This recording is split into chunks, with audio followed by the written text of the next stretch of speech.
Wait, but food could be the biggest addiction. I was probably drinking, 6, 7 energy drinks a day, man, at one point. You keep drinking more and more, thinking that you're going to get a better result, but if anything, it has the opposite effect. It's not for the perfect people.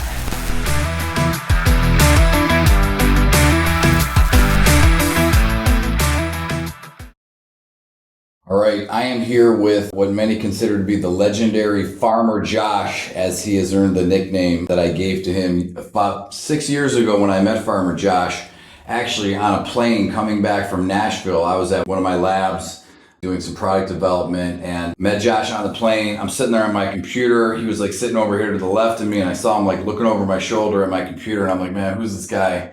And then he ended up introducing himself, and I'm normally not somebody to talk on planes. I'm kind of just like trying to take advantage of the time. But we got to talking, we hit it off, and it was interesting because that was right around the time I was really looking at how the endocannabinoid system ties into health, wellness, and human performance. And of course, I don't have the education and the background in the world of THC, CBD, terpenes, and all of these different things related to the cannabis plant that I really need to know, not only for myself, but for others, as to how they can, customize the best protocol for them as it relates to cannabis, because this is now part of modern physical culture, and it's also now become a huge part of the Clevelander diet, which Farmer Josh is one of the Clevelander diet success subjects because he's lost 70 pounds on the Clevelander diet.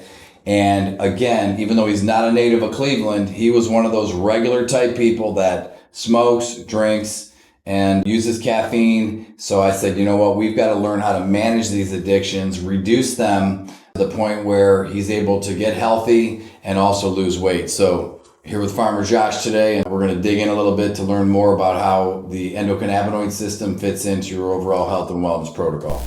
All right, so a lot of people want to know with the Clevelander diet, it's really for those, you don't have to be from just Cleveland, but most people in the Cleveland or the Midwest, you're not talking about protein, carbohydrates, and fats. These individuals are really having to manage what I call CNA, or caffeine, nicotine, and alcohol. And then after meeting Farmer Josh, I realized there's another C that falls into that, which is cannabinoids. And so Josh, like most people, is like, hey, look, you know what? I drink coffee, I use caffeine, I use nicotine, I drink alcohol, and I'm not going to give this up, but I need to lose weight. I need to get healthier. And so what we did is put together a protocol that was helping Josh sort of manage those addictions and reduce his intake of caffeine, nicotine, and alcohol. So I know, a lot of people are trying to quit smoking, and you were up to how many packs a day of cigarettes? I mean, at my worst, easily 2 packs a day. Whenever I was drinking, especially during winter, you're inside, you're drinking, you're watching TV, there's nothing to do. I'm smoking, just really, really bad, really unhealthy. And right now I'm down to 6 a day, which is incredible. Going from 40 to 6, it's not bad. I mean, I could feel it too. I could feel it. When you're smoking 2 packs a day and you're walking around, you notice. You're walking around, you're wheezing. It's rough. You feel it. So it's just being nice to be able to breathe a little better. I'm still smoking, but, and I vape a little bit too, to be honest. I picked up vaping thinking I was going to quit smoking, and now I vape and smoke, of course, being the addict that I am, Well, but like a lot of people, and that's interesting because, I'll be the first to admit that I'm an addict, but I'm an exercise addict, right? Yeah. If I don't get my fix of exercise, but the fact is many people are wired to be addicts. You're wired to be addicted to caffeine, nicotine, alcohol, but the one thing that we have found that I think a lot of people are going to learn is how to manage these addictions, how to reduce them. Like you've reduced going from 2 packs a day to 6 cigarettes a day. Hey, you're not quitting smoking, no, but that's a significant reduction. Absolutely. So why don't you talk a little bit about how we were able to reduce and manage your caffeine intake from excessive energy drinks, multiple cups of coffee every day, probably taking 2 to 3 grams of caffeine, to where we're able just to manage it to get you just enough caffeine going in the morning. Yeah, and one thing that really touches on is something called cross addiction. Whenever I tried to give up alcohol to a certain extent, and whenever I was reducing my drinking, I noticed that my caffeine intake went through the roof. And that has something to do with dopamine, I guess, my brain searching for dopamine or whatever else, and my cannabis use, and, things change. That's one thing that, we can touch on later. But yeah, I mean, I was probably drinking, 6, 7 energy drinks a day, man, at one point. And I kind of, I switched to natural caffeine, which was a big help, man. Cause, I have some other medical conditions, I have a tremor and things like that. With that much caffeine rolling through my body, it was just like, Sure.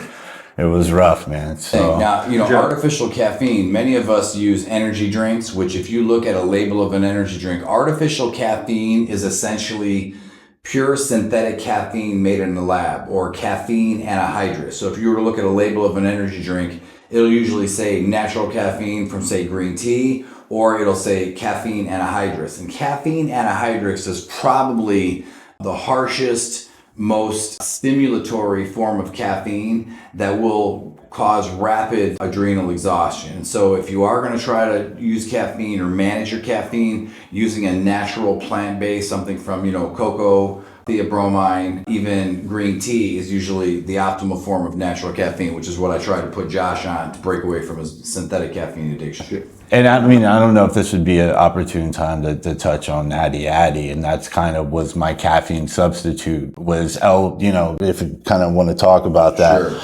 Methylene blue, which is something that's really helped me out a lot, and theanine. So those are, that along with natural caffeine has really kind of helped me find my perfect. Sure. And a lot of people that get, hooked on caffeine, or they know, you're drinking too much coffee, too much energy drinks, and it's one of those, you keep drinking more and more thinking that you're going to get a better result, but if anything, it has the opposite effect. And so in a future video, I'll kind of break down what are some of the different caffeine options so that you can understand, natural caffeine from coffee or green tea, what's synthetic caffeine. And additionally, I think the most critical thing is what other ingredients you can combine with your caffeine to help to improve the results again, and also limit sort of that stimulation that people get, because it is a necessary evil. We're a highly caffeinated society, and the daily standard is, I believe, 300 to 400 milligrams of caffeine per day that most people take in. And that's not the caffeine addicts and the caffeine junkies that are up to, 1 to 2 grams per day plus. So we'll get into that in a later time. One thing I found in sort of evolving the Clevelander diets so that it's for the regular people that can actually do it, maintain it, and sustain it, is I found that because so many people make poor decisions with their eating, it's best to do an intermittent fasting protocol. And that was really successful for Josh in helping him with the 70-pound weight loss on the Clevelander diet. So the nice thing about it is, if you are doing an intermittent fasting protocol, so for Josh or for most people, I'll recommend an 18 to 20 hour fast, followed by a 4 to 6 hour sort of refeed window, or a window when you can start eating. And so one thing with the Clevelander diet, we know we are living in a very, ethnic oriented place, right? I mean, people are into, kielbasa, pierogies, pizza, burgers, fries. And so that's where I even had Josh able to do a hamburger some nights of the week, tacos on Taco Tuesday. Monday was his burger night. Thursday, we had him doing some different, Polish boy. So believe it or not, he was able to lose all this weight, manage his addictions, but also enjoy some of the ethnic cuisine that no one has ever heard of, a diet that you're going to lose 70 pounds through intermittent fasting, but still have some junk. Yeah. So like most people want to they want to lose weight, but they want to have their cake and eat it too. So that was something that we were able to achieve with Josh. So how hard was it for you getting started with the fast? Well, the main thing is getting used to the fast. And I'll be honest with you, something after I did kind of get used to fasting, something that I struggled with is I literally wasn't getting hungry. And that's something that, I incorporated some of the THC to try to kind of induce some of my appetite. So, but whenever I got hungry, man, I got hungry, and I would, I could really put it down, but I kind of had to induce it. I just kind of poke it, and then, man, the floodgates were open, and man, I would put it away after that. But it did take a little while, maybe a couple of weeks. And then after a couple of weeks, I knew that my hydration, I was dehydrated the first week and I wasn't drinking enough water. I think that was something that helped in the second week. The second week was a lot easier when I realized that I had to kind of step up my hydration. So it really wasn't that bad. And, eating all the foods, that's the main thing that I've struggled with diets, is just eating all the terrible food, man. Eating all the food that you love. I mean, is that even really a diet? I Right. mean, you know what I mean? Like that's that's something I can do. The Lord knows I'm lazy. And that's, I think, what, again, this is sort of what I call the Clevelander diet. It's like the diet for the sinners. Yeah, exactly. This is not for the perfect people. These are for the people that have always failed. They know they're going to fail, but you know what? I'm still going to let you have your, vices, have your addictions. We manage them, but then nothing is off limits, because if you're used to waking up and having, donuts for breakfast and snacking throughout the day and a big lunch and then sometimes a big dinner, as long as there's a caloric deficit, then you're in a caloric deficit. And even if you are going to have a burger or a slice of pizza or some tacos, you're still, I think prior to starting the Clevelander diet, I mean, you were probably taking in over 3,500 to 4,500 calories a day. Yeah. I wasn't cognizant of what I was putting in my body, and even as somebody that's not used to dieting, this is a great diet to start with, just to kind of help you become cognizant of what you're putting in your body. Right. You know what I mean? And it kind of brought that to light for me. And so now I pay a little bit more attention to what I'm doing now that I've lost the weight, so that helps you kind of ease into that a little bit, I feel like. Sure. And what do you think now, since you started fasting and what do you like most about the Clevelander diet? Like, I know you said you met with some trainers, before we met. Yeah. They were trying to have you doing like 8 meals a day, meal prep. You were doing a meal prep company. Like, that's just not something practical. I was just hungry all the time, man. Whenever I was doing the whole meal prep thing, the small portions and the food wasn't, I mean, it was okay. It was good, but I just like, I was hungry all the time, dude. And, even I'm less hungry fasting than I was eating on those food portion diets for whatever reason. You know what I mean? I don't know. The science. Thank you.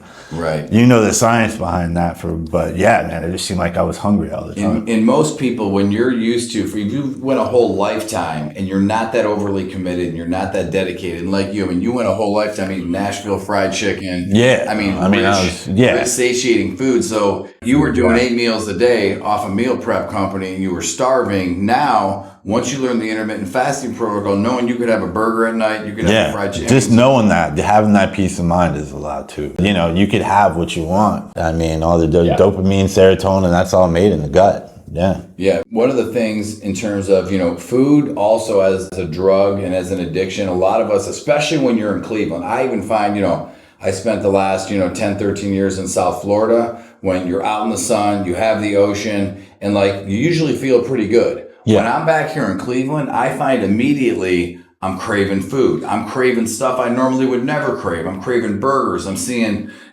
fast food signs. I'm craving, hot dogs, hamburgers, pizza. And so I thought to myself, like, you know what? How can I be a hypocrite and tell people that are living in Cleveland or Detroit, Pittsburgh, or anywhere that's, what I consider the heart of the Midwest, or an area where you don't have the weather, you don't have a healthy environment, and you are just surrounded and living in a culture where everything revolves around food and drinking. I mean, in Cleveland, life revolves around, waking up, having caffeine and nicotine to get going, maybe at the end of the day, having a drink, having a burger. So if that's how you're going to live, you might as well learn how to do it, but do it right. And so the intermittent fasting protocol and manage your addictions, work that way. But food could be the biggest addiction. And so that's where I think, absolutely, again, taking somebody such as yourself or anybody that's used to having those satiating foods, hamburgers, pizza, French fries, you got to figure out ways to get that, because if you don't stimulate your mind with it, you're going to keep craving it, and then you're going to go off the handle. So this way,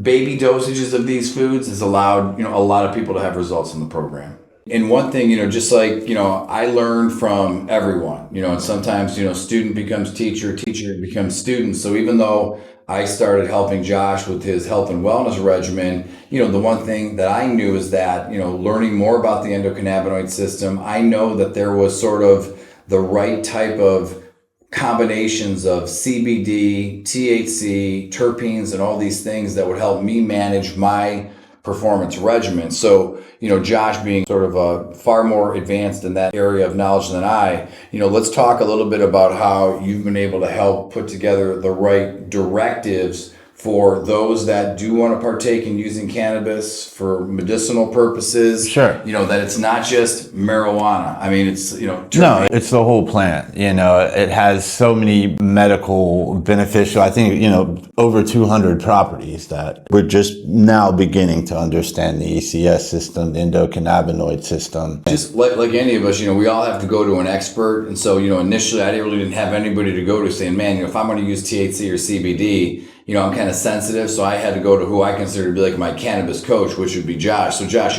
talk a little bit about, your background, how you gained the knowledge that you've gained and, being in that space. Yeah, well, I mean, it is super weird because I come from a family, that's very super conservative, man. Like my family is like Bible thumpers, like gun toting, like conservative, like Christians. And I feel like even conservative people are starting to turn around now, are starting to welcome cannabis some, but it's so hard for me to talk open about this, to family and stuff like that.